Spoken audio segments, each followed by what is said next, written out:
It's time for the Blue Blows Podcast with your hosts, Alonso and Juan, Alicia Del Valle, and the babyface gimmick in the sky, Roger. BetOnline is your number one source for all your sports betting needs this season. From baseball, golf, soccer, and all the top fights in UFC, MMA, and boxing. Every stat, every matchup, and even live odds and spreads while the games are being played. When the game's over, head on over to our online casino and get in on a game of blackjack or poker, or unwind with one of our over 150 slots games. Head to the website today to get in on the action. Use promo code BLEAV for your 50% free bet credit on your first deposit up to $250. Bet online. The game starts here.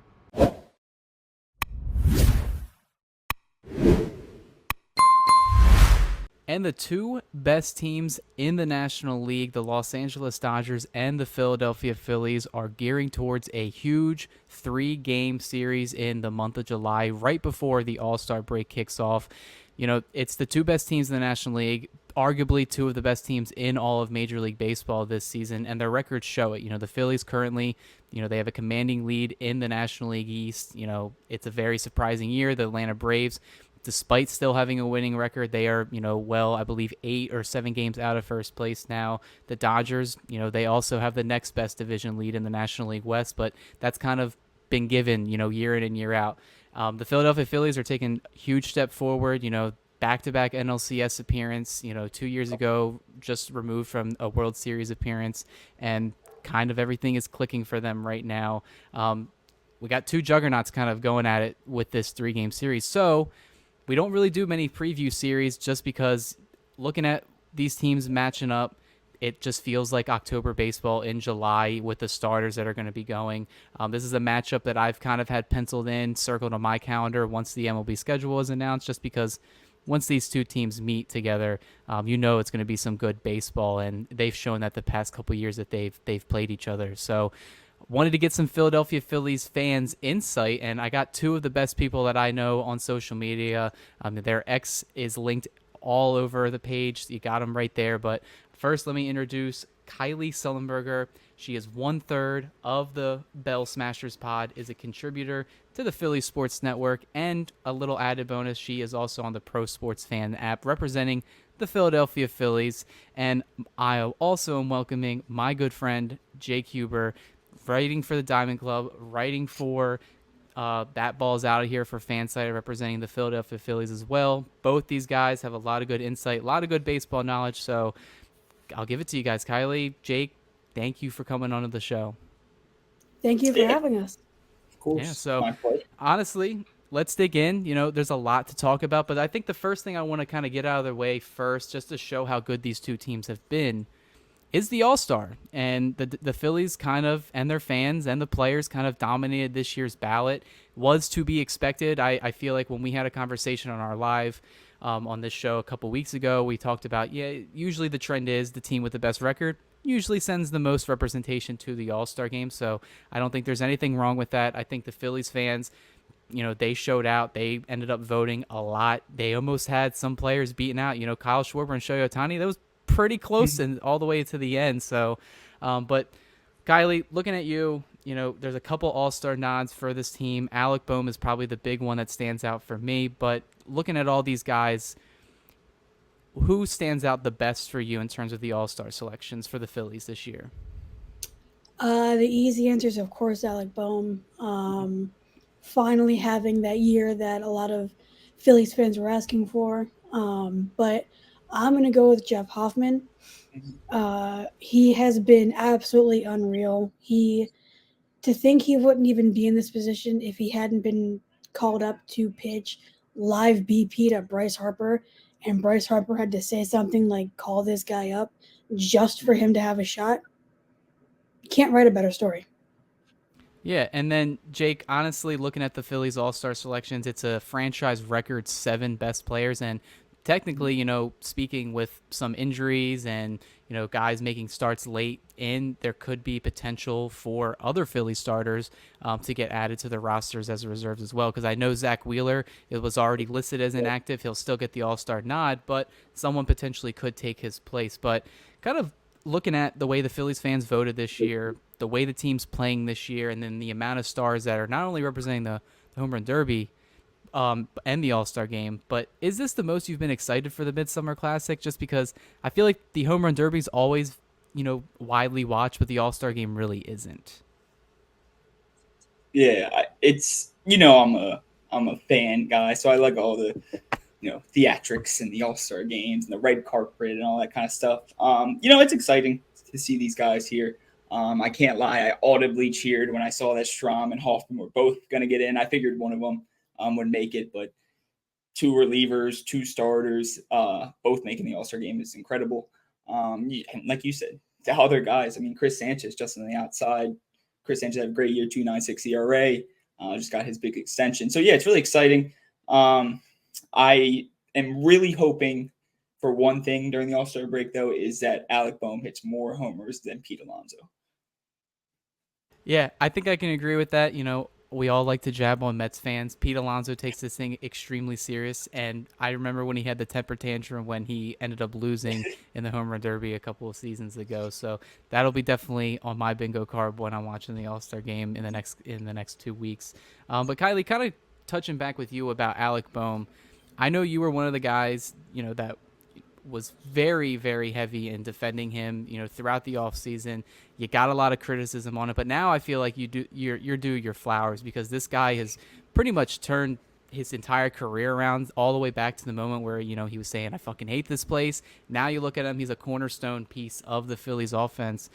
When you look at Alec Bohm's season, do you think of it more as just, a breakout year, or do you think this is the type of player that he is, and do you hope to see him in the Phillies pinstripes for the long term? This is the player that we expected to see when Alec Bohm first came up. He was second in Rookie of the Year voting.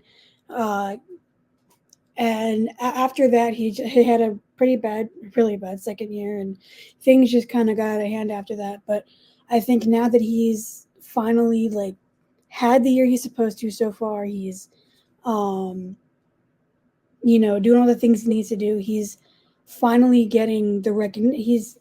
He's a mental guy. So when things are kind of going a little bad, it kind of starts to go haywire. So things are going good for him, and I expect this to continue. This is who we expected to see to begin with.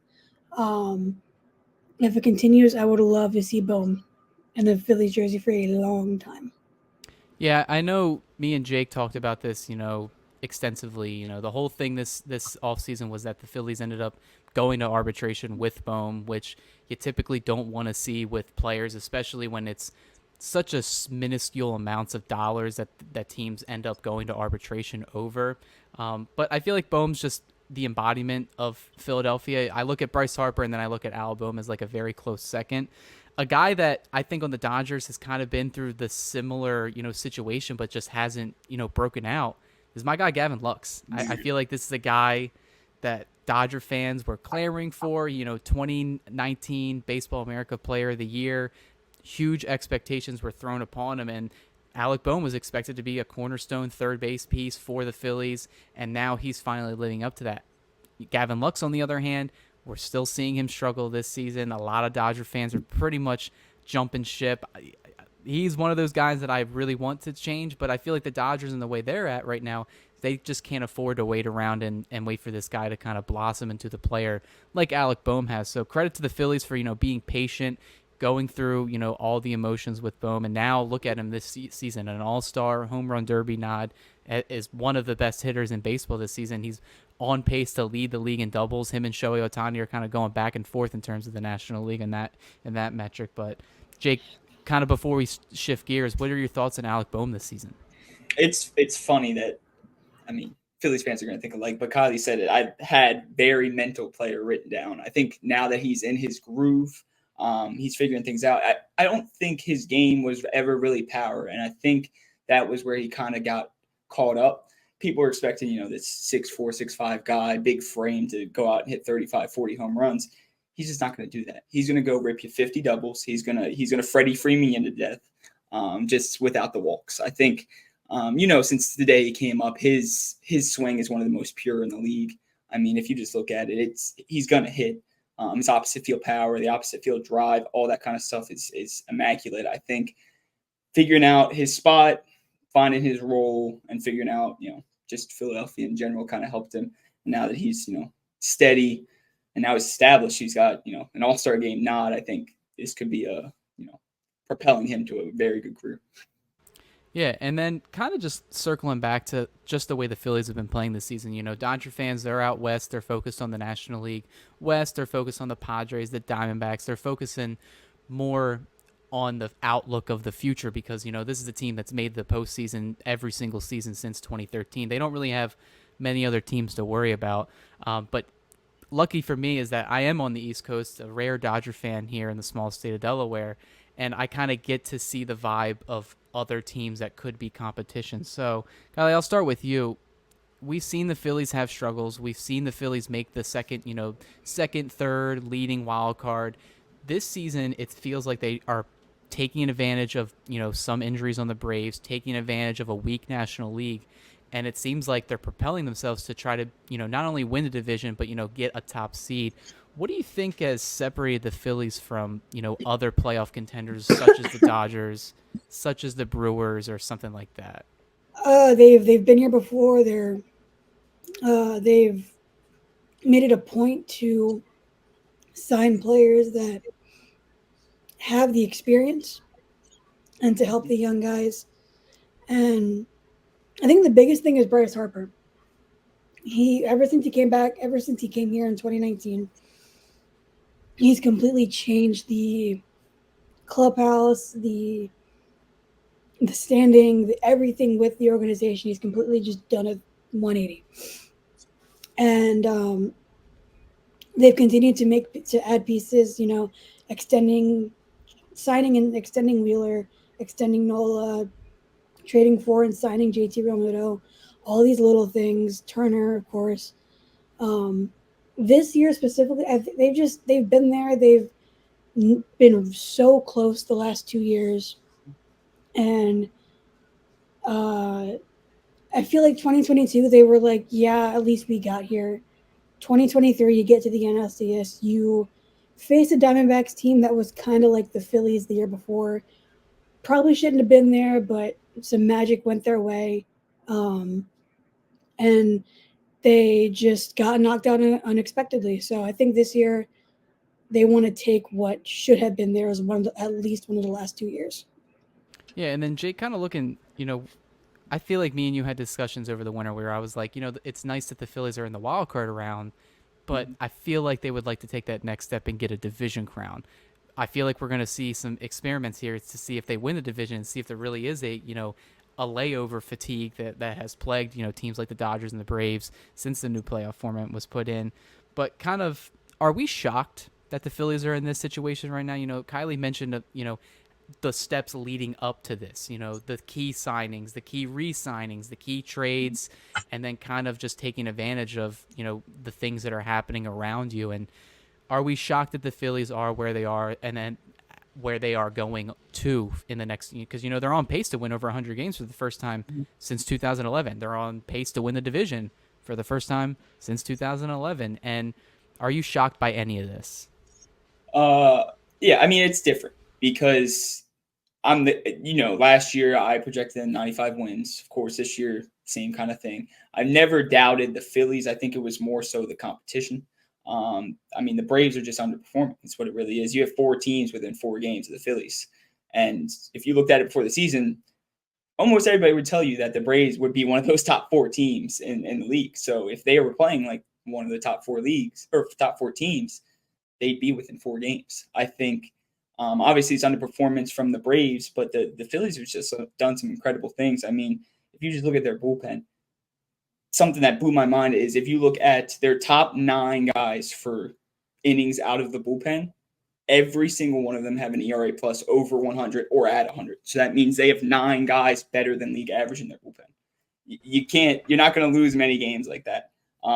Another thing is the length out of the starters. Of course, when you look at the top bullpens, like Brewers, Dodgers, Braves, all those kind of teams, they hover between 330 to 360, 70 range in innings.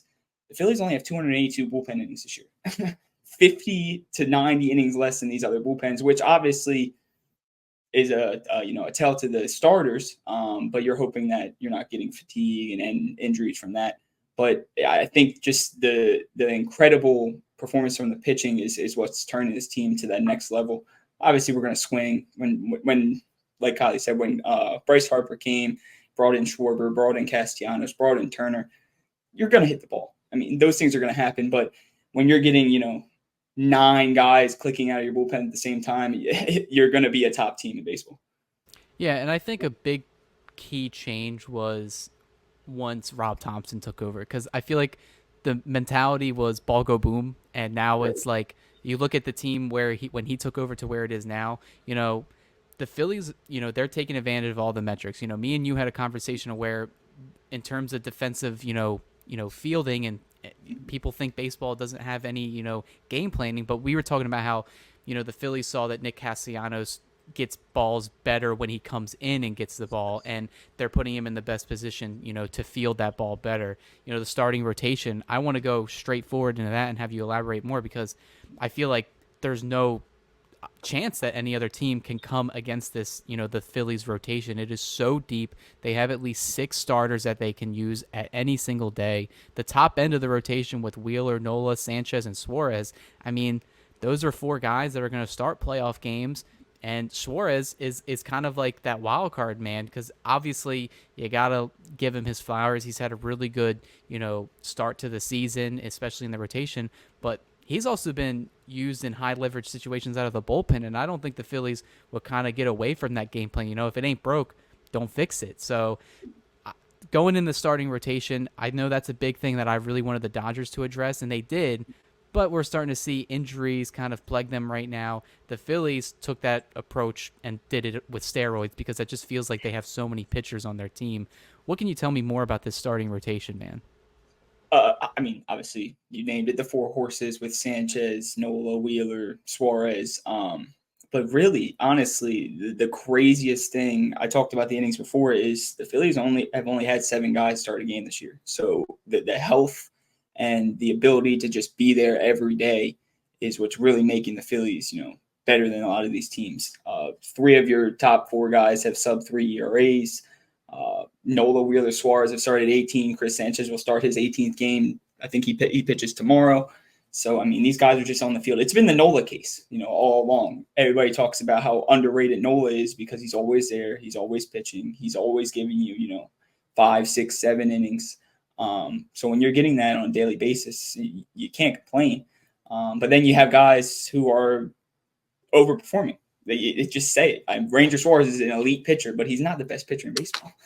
Chris Sanchez is very good. Chris Sanchez has another similar makeup to Ranger Suarez, but he's not, a top 10, top 15 guy like he's being. But really, I'm the biggest Caleb Cotham fan.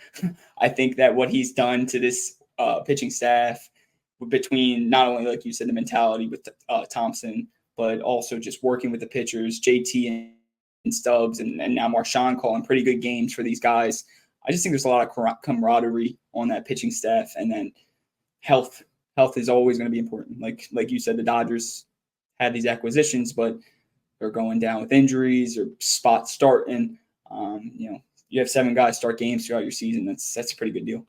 Yeah, and Kylee, kind of going off that point, injuries are a big thing in baseball. You look at a team like the Mets, they send guys to the IL, regularly. The Dodgers were also kind of in that similar territory where I can tell you right now the Dodgers do not have 7 arms that have started games for them. That's probably well in the 10s and probably further along in the teens. So looking at, the Phillies, they had their fair share of injuries this season already as well. Bryce Harper is currently on the IL. Schwarber's missed some time. JT's missed a bunch of time. And Trey Turner, he missed, a good month or a month and a half of the season with a hamstring injury.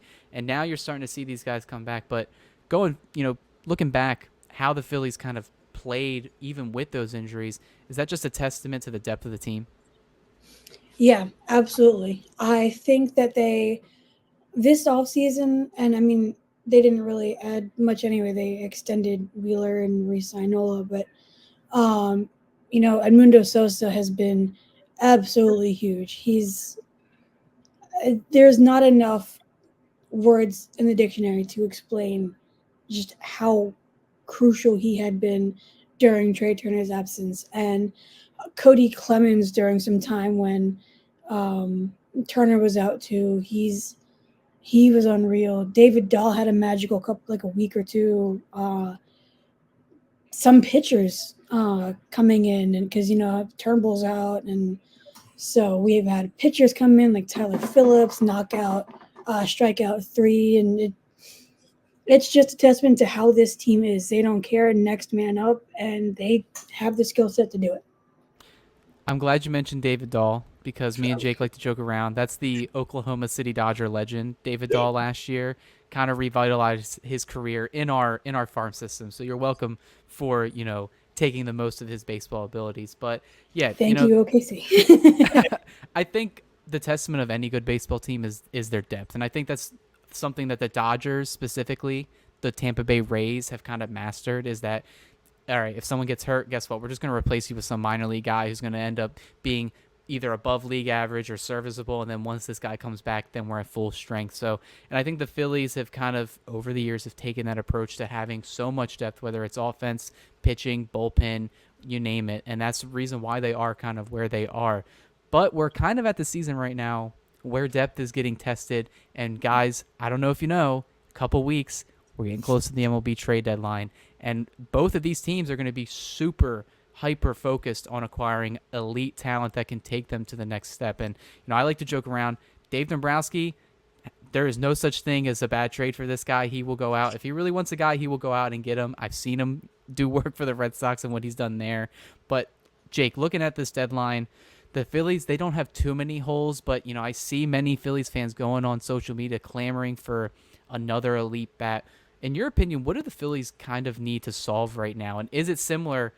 I'm kind of wondering if it's similar to the Dodgers' needs and if these two teams are going to be butting heads. Yeah, I'm always in the market for a bullpen piece, even though I just raved about how good the bullpen is. And there's a ton of good arms on the bullpen market. So that would be something that Dave will pull out of his hat and find some random guy that'd be good. But it's probably still an outfielder.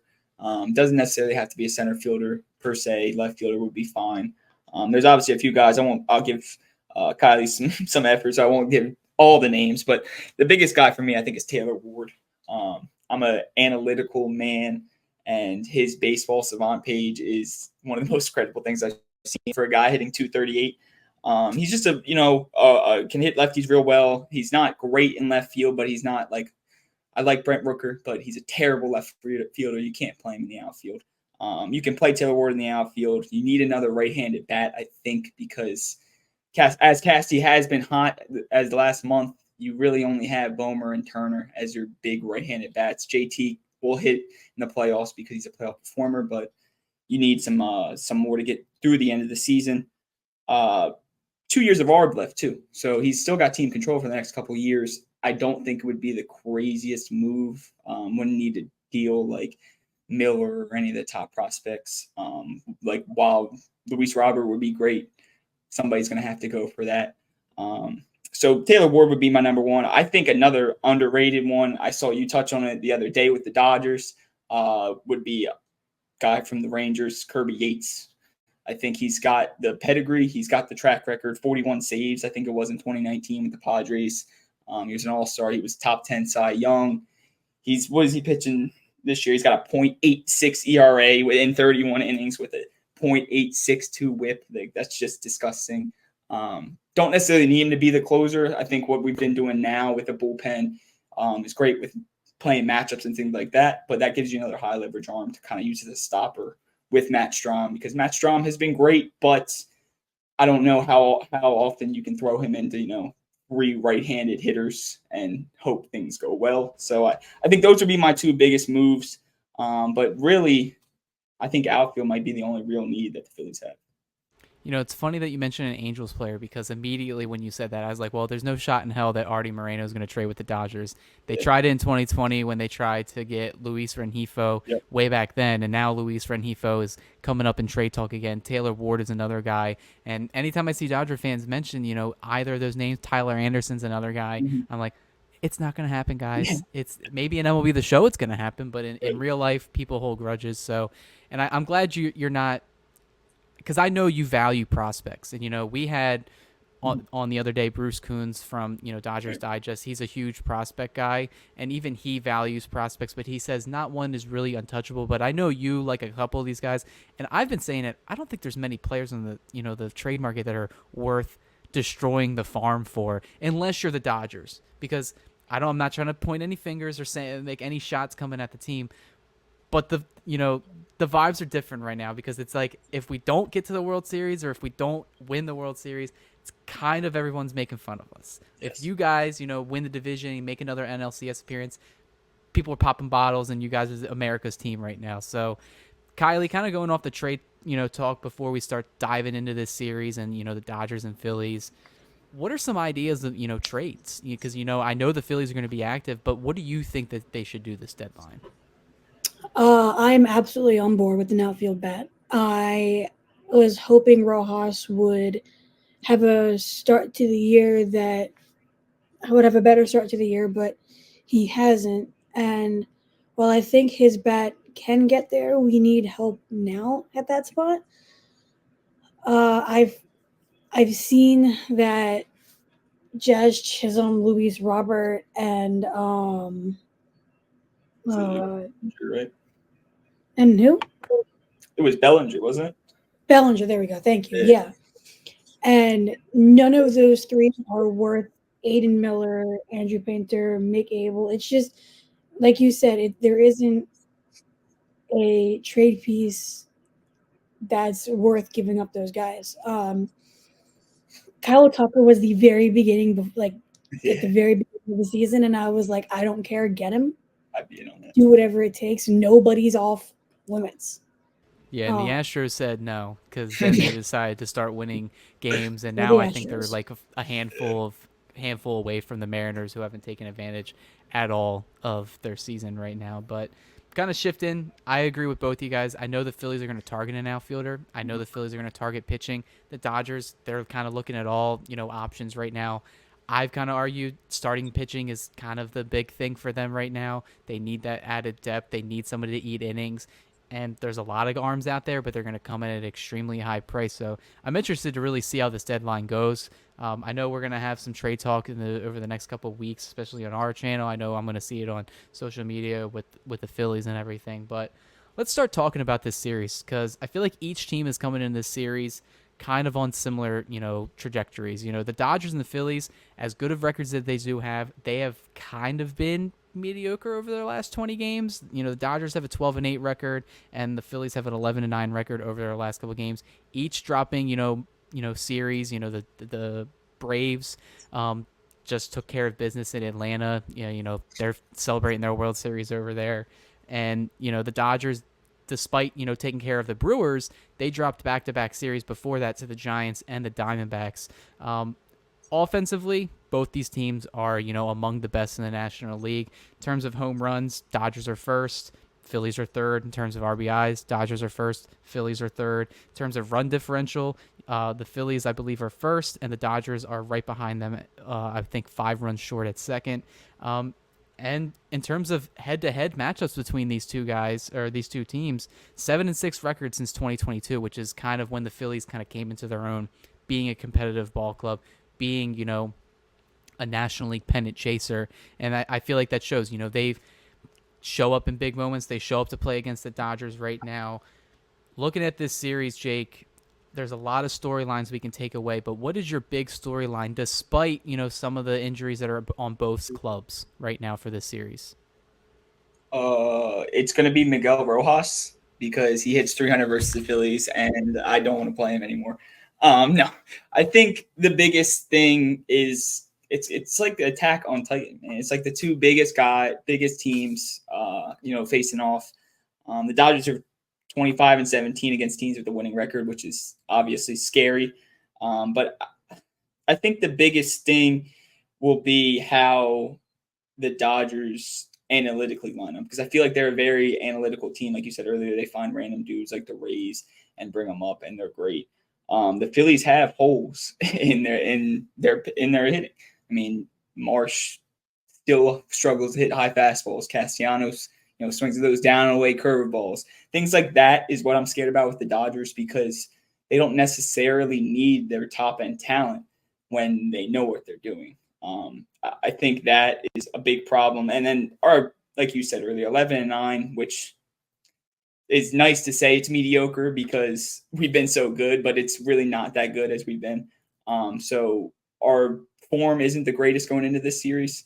But hopefully, I mean, we're definitely going to get Schwarber back. Hopefully Harper's back. If not, it's not the end of the world. But yeah, I just think the analytic part of the game is going to be what to watch now. Because obviously the Dodgers don't have their final roster. The Phillies won't have their final roster. Both teams will add pieces before the playoffs. But just seeing how they play, how they act, and, the tenseness will be nice, especially being in Philadelphia. That's going to be a playoff environment already. Yeah, kind of going off your point, Jake, especially talking about, the injuries, we expect, Schwarber's going to be activated. Harper's kind of going on along those lines too. But I think the interesting thing is that both these teams aren't at 100%, and both these teams are going to look drastically different if they do meet in October or once, October does come around. So, Kylee, kind of looking at this series, it is early July, right before the All-Star break. Can you really take much away out of this series, say if, the Dodgers sweep or the Phillies sweep? Can you really judge much, or are there some things that we can take away from either side? I think what it could come down to is future standings.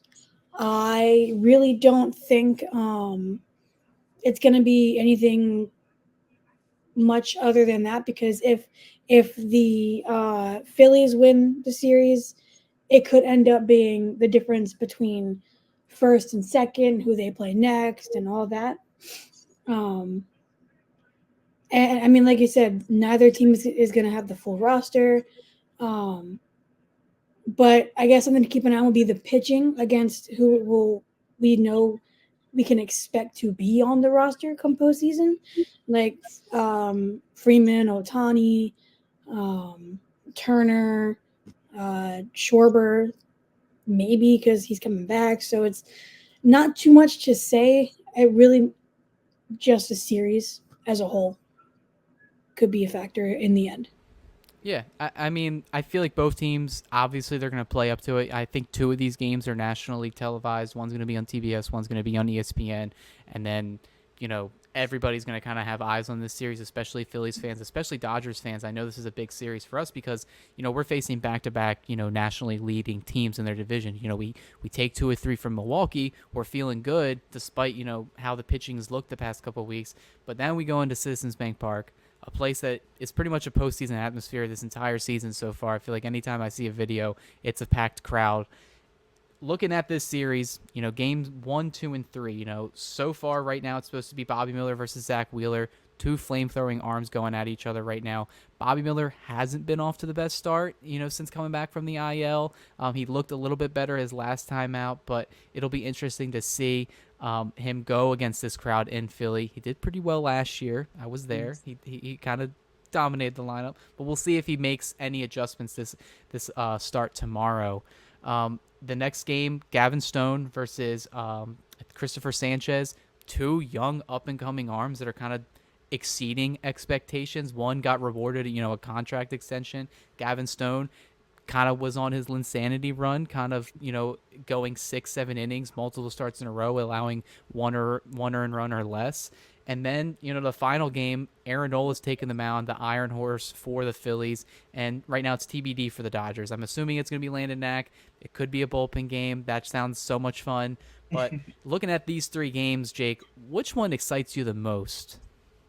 It's definitely got to be that middle game, like you said, with the 2 young guys, both exceeding expectations.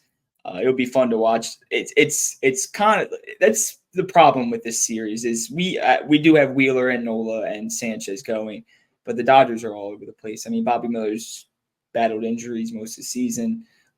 Gavin Stone's been great. And then, of course, you don't know who's going that last game. But, yeah, if I really had to tune into one, obviously I love to watch Wheeler pitch. So, tomorrow's going to be a great game. But, Christopher Sanchez against, the lefties in that lineup, like Otani, like Freddie Freeman, those guys. And then, of course, Gavin Stone against the Phillies would be a real test. I mean, I can't tell you who he's faced yet, but it'll be a real test against, a top 3 lineup in the game. What say you, Kylee? What is your game that you're looking forward to? I know you're going to watch all 3 of them, just like the rest of us here. But if you had to pick one that you're definitely going to be, glued to your seat watching, which one are you going to be watching?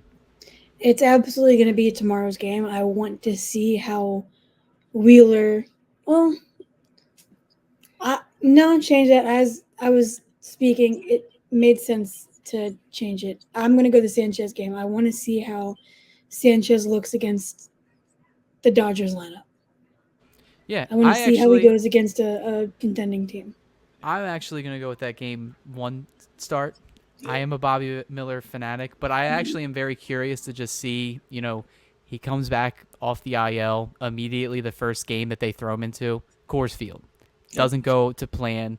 I didn't imagine it was going to go to plan. Kind of a rough situation to throw, a young arm into, especially after missing, I believe, like a month or almost 2 months with shoulder inflammation. Next start, still on the road in Chicago. Doesn't do good there either. And then he has a better start, gives up a couple earned runs in his third start. This will be his first start out since being activated off the injured list. And I feel like he may play off the crowd. He's pitched well there previously, and I feel like it's a better environment for him to pitch in, especially with the humidity over here. I feel like, it can be a pitcher's ballpark unless, everything's being hung over the plate. That's been the thing with Bobby Miller. He's leaving a lot of stuff over the plate. If you do that with the Phillies lineup, they're probably going to demoralize them and score like 8 runs. I think it'll be interesting. And Wheeler, this is a guy that's a Cy Young. The Dodgers like to play up to competition this season. They have the best record versus teams over 500. So I'm very interested to see how they attack, arguably, you're looking at 3 of the best starters in the National League this year, especially 2 of the best starters over the past 5 seasons with Wheeler and Nola. But I'm still going to go with that first game. But pivoting, can't have Phillies debate on here without bringing up the MVP talk because it's very, very intriguing this season. Before Mookie Betts fractured his hand, we had a chance to say, hey, we arguably have 3, or even 4. I'm even going to include Freddie Freeman in this category too, of MVP candidates facing off, and that's between, Bryce Harper. You could even say if Trey Turner didn't miss extended time, he could be up there in MVP voting. But we all know who it's going down right now. 2 left-handed power bats. Bryce Harper, I'm assuming, is going to probably be activated for this series. How big of it is it for baseball to have these 2 guys, Shohei Otani and Bryce Harper, battle it out in the summer sun in Philadelphia, Jake?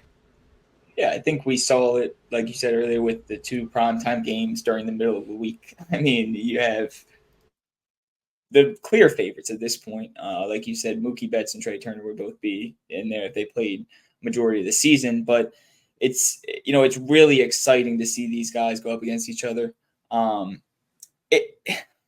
We know my take. You know what Kyle's going to say too. It's very hard for a DH to win the MVP, which we've seen the WAR numbers, we've seen the batting numbers. He's definitely been the best hitter. I mean, there's no debate there. I think Harper obviously has a little bit of the edge with the fielding. He's been great, which is a surprise. On Baseball Reference, his defensive WAR is like just over 0, which makes little to no sense to me because he's been borderline Gold Glove, if not a Gold Glover over there, almost as good as guys like Christian Walker, Freddie Freeman, things like that. But I think the clutch numbers are what really makes the case for Harper. Because if you looked at the standard numbers, I think every category other than like on-base percentage at this point is favoring Otani. But Bryce Harper, 391, 1406 OPS, 10 home runs, and 92 plate appearances is just unfathomable for a guy with runners in scoring position. Otani's not done as well. I won't say it because I know there's a lot of Dodgers fans watching this. But of course, now he's moved to the leadoff spot and been the best leadoff hitter in baseball. So now they have probably 2 of the best leadoff hitters in baseball with him and Mookie. So yeah, it's going to be real fun watching these two guys, two of the prettiest swings in baseball, two lefties going up in Citizens Bank Park, one of the smaller baseball parks. Yeah, it's going to be real fun. Kylie, I'll kind of pivot to you with this. How interesting is it to see Otani in the leadoff spot, especially to start a game? So we're talking all three of these games, first pitch tomorrow, Wheeler versus Otani. How special is that? And just how odd is that that's where we've gotten to this season? It's insane. I love it though. I love watching Otani. I know that's not a very hot take there, but it's Wheeler's my favorite pitcher. Otani's one of my favorite players. It's just it can't be better. I'm going to be glued to my seat, hoping it's not a first pitch home run. Odds probably are that it could be a first pitch home run. I'm very excited Yeah. to see Otani hit in this ballpark. When I was covering the National Series, I'm not a Shohei. I've never kind of been holding his jockstrap, but when I saw him play in DC and seeing him in action for the first time and seeing his work ethic, the stuff that he does on and off the field, and then seeing him hit like a 120-mile-per-hour home run to like the second deck at Natchez Park, probably one of the best things I've ever seen. Seeing it at Citizens Bank Park over these next couple games is going to be even, probably next or could beat that moment that I saw. But, looking at Otani this season, I agree with both of you. I think it is hard for a DH to win an MVP, and it hasn't been done before in baseball. It's gotten close. David Ortiz came close a couple seasons. Edgar Martinez came very close in the 90s, but it's just an oddity. And I feel like I said this point to you, Jake. I feel like the only way Otani really can convince a lot of these voters that are still thinking old school is if he wins the Triple Crown. And right now he's only, I think, 4 or 5 RBIs away from Alec Bohm. It may be hard for him to get up those RBI totals in with the leadoff spot, which it sounds like, surprisingly, they asked Dave Roberts when Betts comes back, are they going to change it? And Betts was pretty much saying, if you want to have him lead off, it's whatever Shohei wants to do. I think the Dodgers end up going to lean towards that route for the rest of the season, but time will come when that happens. But if he wins the Triple Crown, it'll be the first time since the 1930s someone has done it in the National League. And I just feel like, Jake mentioned it, he's leading in almost every offense. He is leading in like every offensive category right now. He's had a little bit of a slump right now, so his on-base percentage took a hit. But, he's still slugging. He's still hitting home runs. If he does something like an oddity, Jake, does that give more reason to like vote for him, or do you still value defense that high? Because you're not the only guy.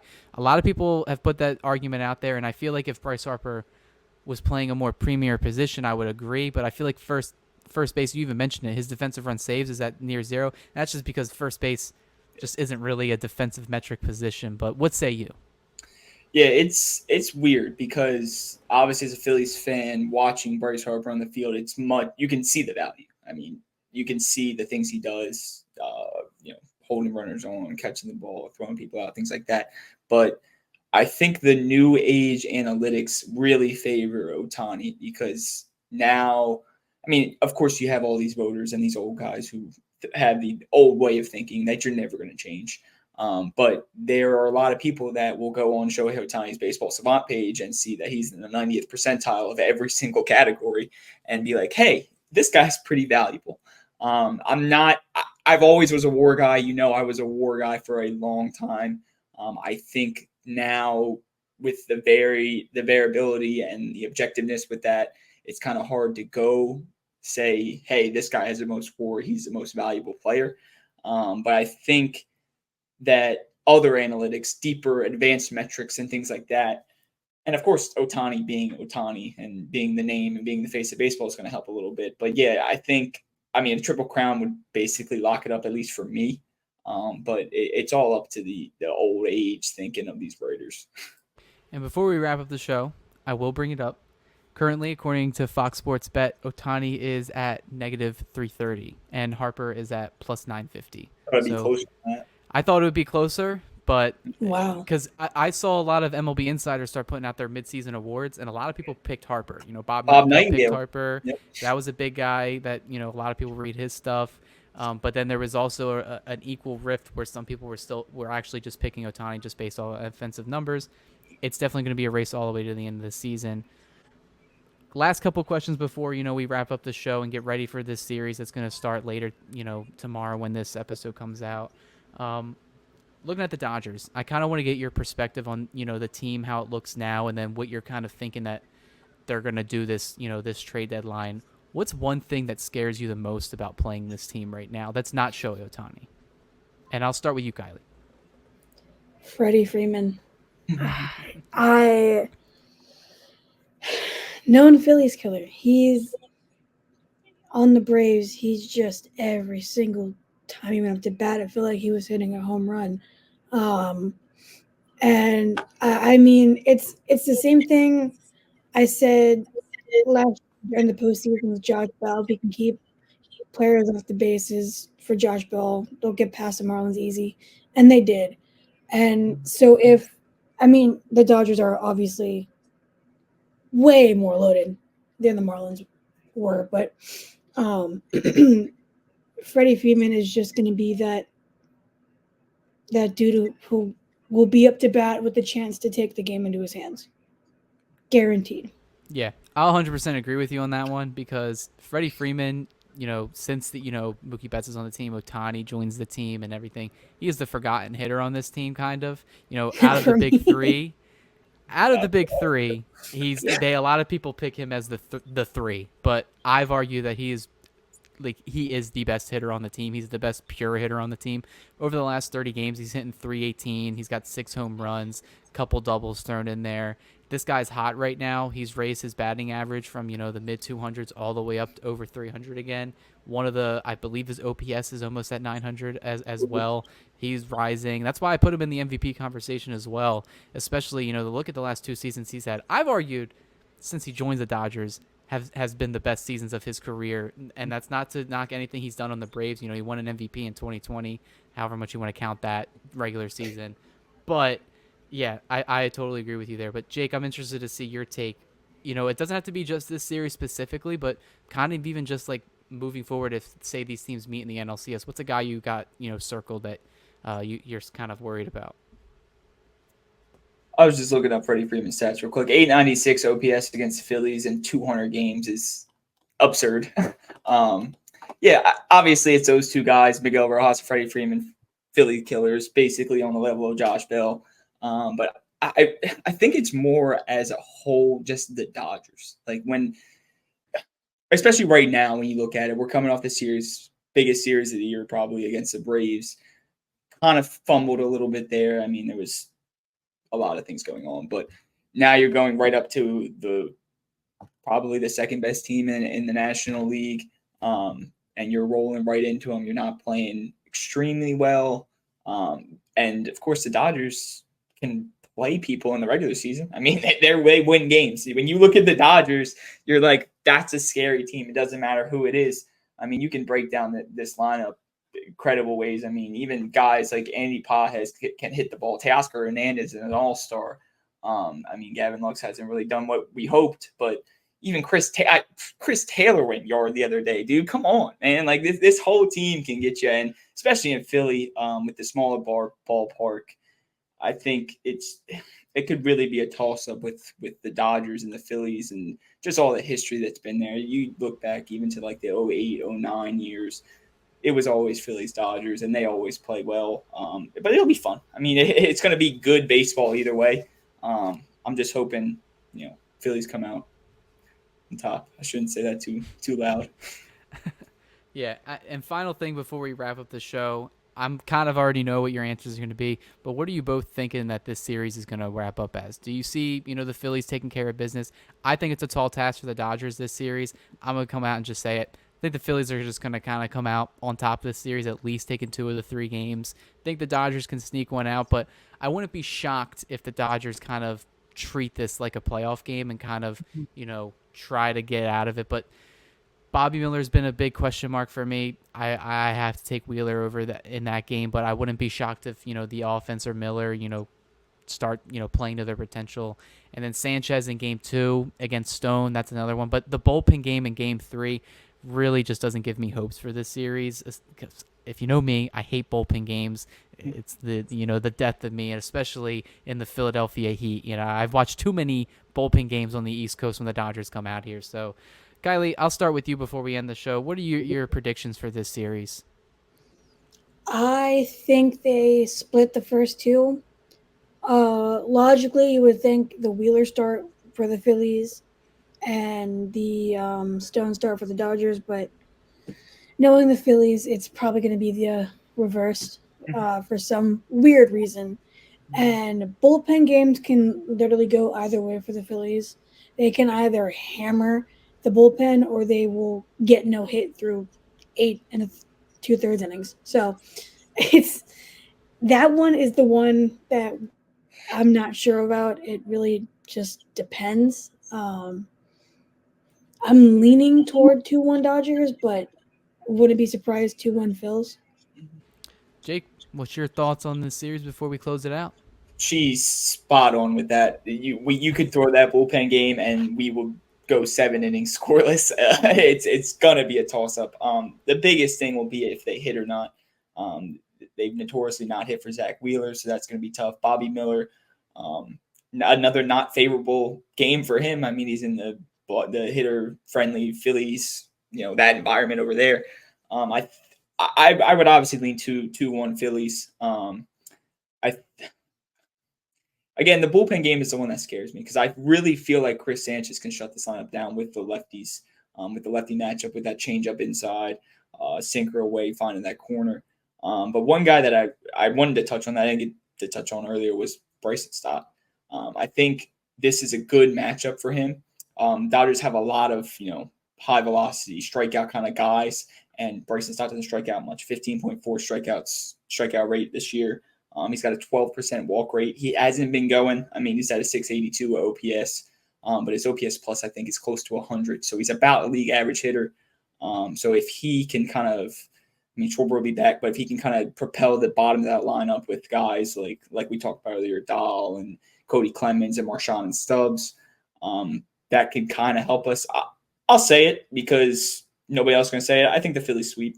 If they can win that bullpen game, I think they can win all three. But again, the Dodgers are the Dodgers. They come into Philly and they play. I mean, we were there when they scored 15 runs and Cody Bellinger hit the ball into the third deck. So I'll never count them out. But I'll say it. Everybody can hate me. I think we should screenshot this and send it on Phillies Twitter if the Phillies fall apart this series, and we'll blame Jake. But do I need to make my move now? that'll about wrap it up for the series. I kind of wanted to make this episode kind of like a Phillies centric one, just because I really want Dodger fans to be up to speed on everything that the Phillies have done this season. Because credit to them, they are. Until the records say different, they are the best team in baseball right now. They are the best team in the National League, and the Dodgers. They have the players, they have the talent, but they have to take it. And this is a golden opportunity. You got to win. You got to win the games against the team that you're trying to chase right now. And I think this is a good start to them. The All-Star break's coming up, so I'm not sure how either team's gonna kind of go play it. Maybe they're just trying to coast into the All-Star break, get that 5-day vacation, and then come back in the second half. But yeah, both you guys, thank you for coming on. Obviously, we have your X handles on there. I know both of you are very active on Twitter, social media, whether you're doing podcasts, articles for each of your guys' websites. But hopefully we can have this conversation again. I know the Dodgers and the Phillies will meet up again in Los Angeles, depending on how things are looking then. We can do another preview there. And then I've kind of been hoping for it. I hope these two teams meet in the postseason. I just feel like it would be a really good matchup. I think the Dodgers need to avenge 2008 and 2009. Third time's a charm, baby. But that'll about do it for this episode of the Bleed Lows podcast. And guys, be sure to follow these two Phillies fans. They know their baseball and they know their stuff. And they're obviously, I feel like everybody should, kind of get a feel for every major league team. But anything closing statements for you guys before we get out of here? No, I'm cool with the repeat of 2000. Oh, sorry. I'm good with the repeat too. I'm with it too. No, this is awesome. I've been following you guys since forever, and Kylie's been great with all her stuff and all the girls over there with Bell Smashers and those kind of stuff. So I'm at FanSided. That ball's out of here. me and Cody had the Diamond Club. It's kind of a conglomerate with all of our stuff, Dodgers beat stuff, Phillies stuff. So yeah, it was fun, and I'd love to come back later. All right, and we'll definitely hope to have both of you guys on, and good luck this series. But we'll catch you on the next, live this week. We have a special guest, hopefully on Thursday, so be forward and double check to make sure that you subscribe to the channel. I will be there in Philadelphia for the first 2 games of this series. It is going to be a packed house. I'm interested to see what the media is like, but if you want that content for your Dodgers, fix for the day, be sure to follow the channel. But that'll do it for this episode, and we'll see you on the next one. This episode has been brought to you by Bet Online. The game starts here. They